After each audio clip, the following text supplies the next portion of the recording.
Hey, hello everyone. Welcome to today's video.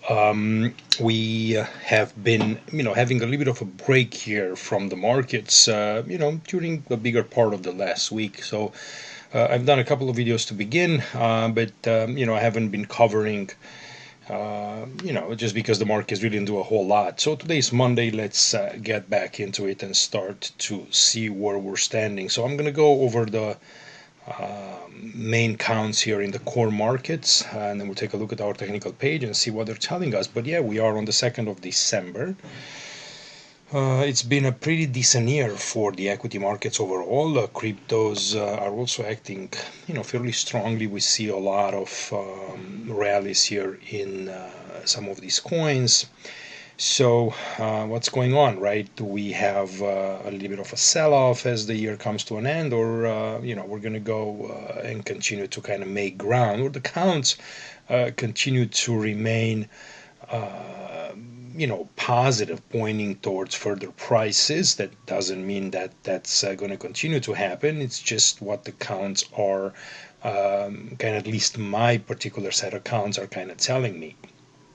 So I remain invested overall. I'm, nearly 100%. So, I'm not on margin or anything like that. I do want to, keep a little bit of a lid on things. But I continue to like the stock market. The cryptos are behaving fine. I don't think there's like this huge froth, that's developing necessarily, and I doubt that the month of December will end up with some huge sell-off. To kind of wrap up the year, we might get something like that in January, tax purposes and stuff like that. So for right now, I continue to remain positive. So looking at the Nasdaq Composite, we remain in this larger wave three. I've been pointing to it quite a bit for now, and it continues to make. I mean, it makes a new all-time high, and this interior labeling here, it's not important at the moment unless you want to go and trade smaller counts or smaller time frames. But it's not for me. So this is kind of the direction. This kind of keeps me invested. The Dow Jones Industrial here, a market that did a nice ABC, and then a series of higher highs, higher lows, support on previous resistance zones. So we just dip, and then we get bought on pretty much the fibs that are coming in near 38%, 60%. Just the kind of the standard pullbacks. But my view is that this should continue to travel a bit higher. It doesn't have to happen all at once, but backing and filling and continuing to kind of make ground. Russell, it's a market that I like, and it's been choppy, but the count really hasn't modified on the weekly time frame in here. I was looking at it as a 1-2 after a tricky diagonal here, I think, and then we're pushing higher. Today didn't do that well, but we broke key zones, and I'll show you on the technical page that still looks fairly decent. So I have, you know, I shouldn't say worries, but there's nothing here that tells me, hey, you're extended. If anything, you're probably towards the beginning of something rather than towards the end of something. By the way that looks. S&P 500, through his ones and twos, and then here is a bit of a shorter frame look. I mean, daily I can go to a 6 hour also, but the move from these lows 1-2. You got a nice ABC in here, then another 1 or 2, and then my targets were like around 60,200, 6350, and I think they still remain in play before we start to get a bit more of a meaningful setback. So this is kind of my roadmap going forward. And then you look at Bitcoin, which has done a pretty nice advance, and IBIT was one that we were watching ever since we pulled back in these few waves, uh, you know, signaling the end of this correction, and then patiently waiting for key zones to get taken out, and we got rewarded. And right now, I mean, doing a diagonal here or a series of ones and two, I don't think it really matters. I think there's more upside here. You might have maybe, because that's a larger wave. So it could be that kind of larger third, and then maybe we'll get into a series of fours and fives. But I think there's more upside here that needs to happen before we start to correct a bit more significantly. But for right now, this looks very good. So that's kind of my quick coverage on the Elliott wave patterns and structures. For anybody that wants to learn more about wave counts. I mean, I got so many videos on YouTube, and people continue to watch them. It's about corrections, impulses, fib projections, all kind of things. This videos are just meant to kind of give you my quick counts and views on the market. So I don't want to get into a lot of technical details about let's say wave corrections and fib projections and all of that stuff. So but let's go over and take a look at the technical page in here and see what is it telling us. First of all, let me go back to where is it? Let's see here. The advanced decline line, which did a nice setback here on the 50-day, tested again, and then made a new high along with the market. So that's healthy there. You can see the Nasdaq Composite finally taking charge after a period of underperformance. I actually put it in the chat. I don't know, last week that we were getting back into MAGS, which is the ETF with the large stocks, and that's been acting well now, and it's been starting to move fairly well. So you can see this in the Nasdaq Composite as well. You probably see it in the Nasdaq 100. SPX also moving to new highs. Dow Jones just a bit of a pause, and New York Stock Exchange just pausing near the highs. But all the markets are above their 50-day and trending higher. So that's a healthy market environment. Here is a bit of a closer look at the NYSE with the PPO that's traveling. Moving averages, there are showing a nice uptrend in here, an RSI that's healthy, a little bit of a lower volume, but I think that's due to the action here as we're ending the year, and also the holidays that were last week in the U.S. S&P, nice decent volume. PPO looks good. RSI looks great. We had that pullback that I talked about with the members here into the 50 RSI, which was an opportunity followed by a couple of signals here from the daily candles, and here we are.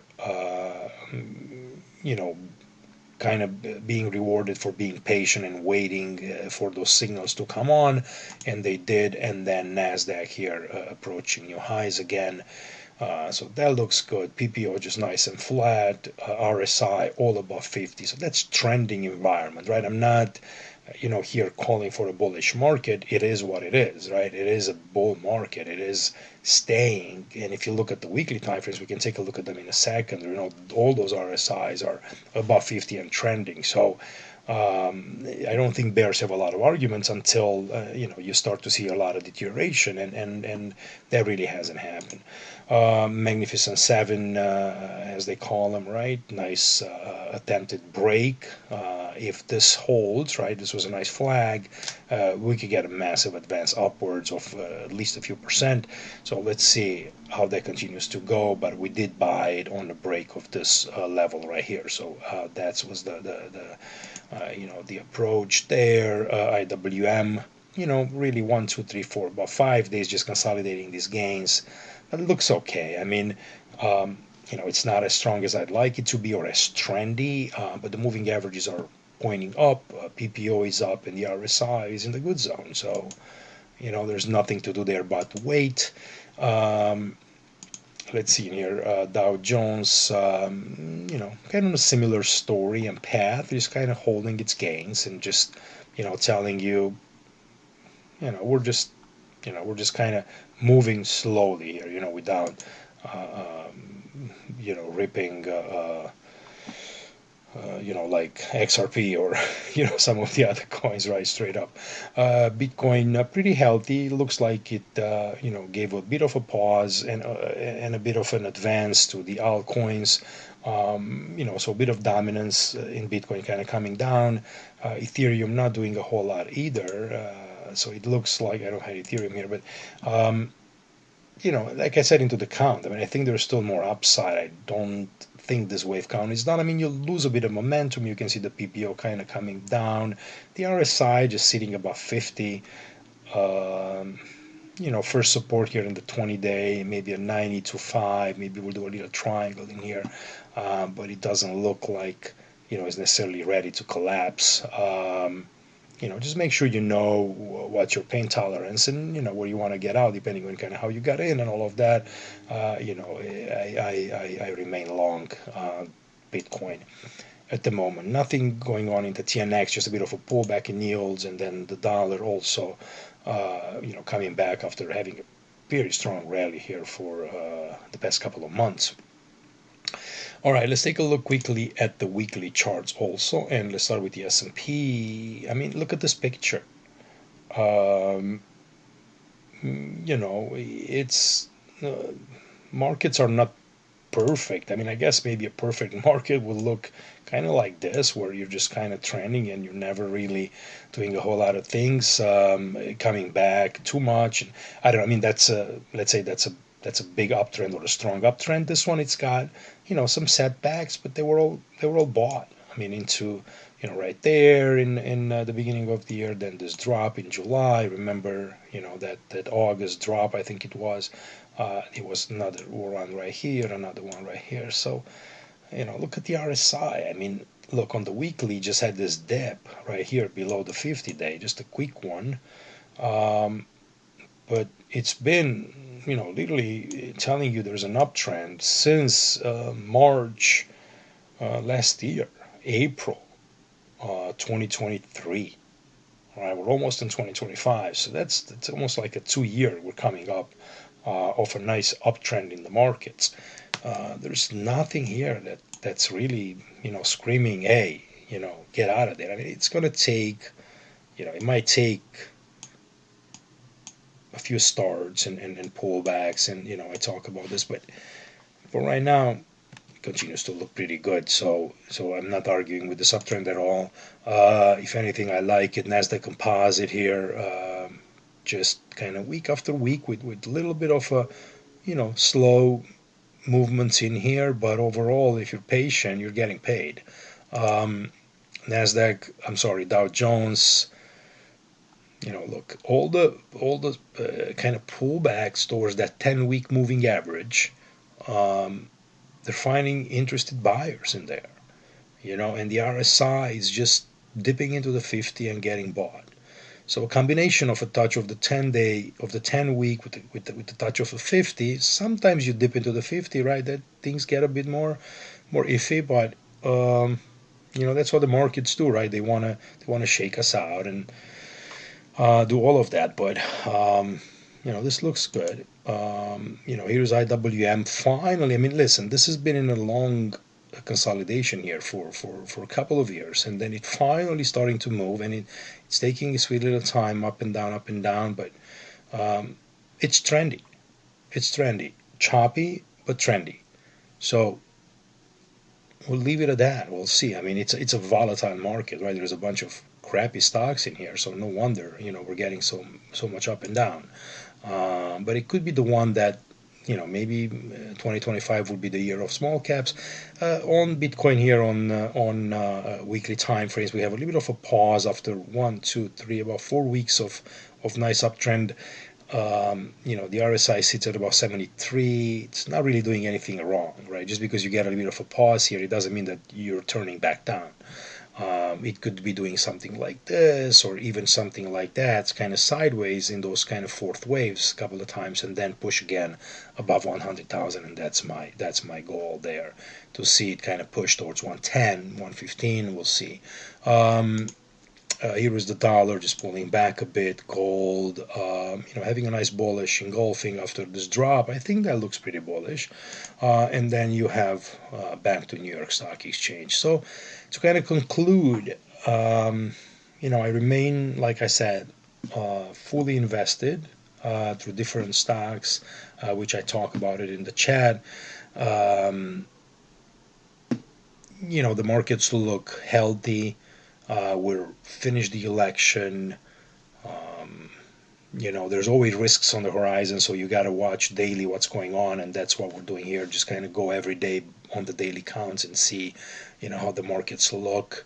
If we need to pare back, if we need to accelerate. Um, But other than that, it's a healthy market. So the markets will tell us, and the charts will tell us when it's time to to pull away a bit more and protect. But for right now, it's totally okay. All right, guys, I will leave it at that. Thanks for watching, and I will see you later. Bye bye.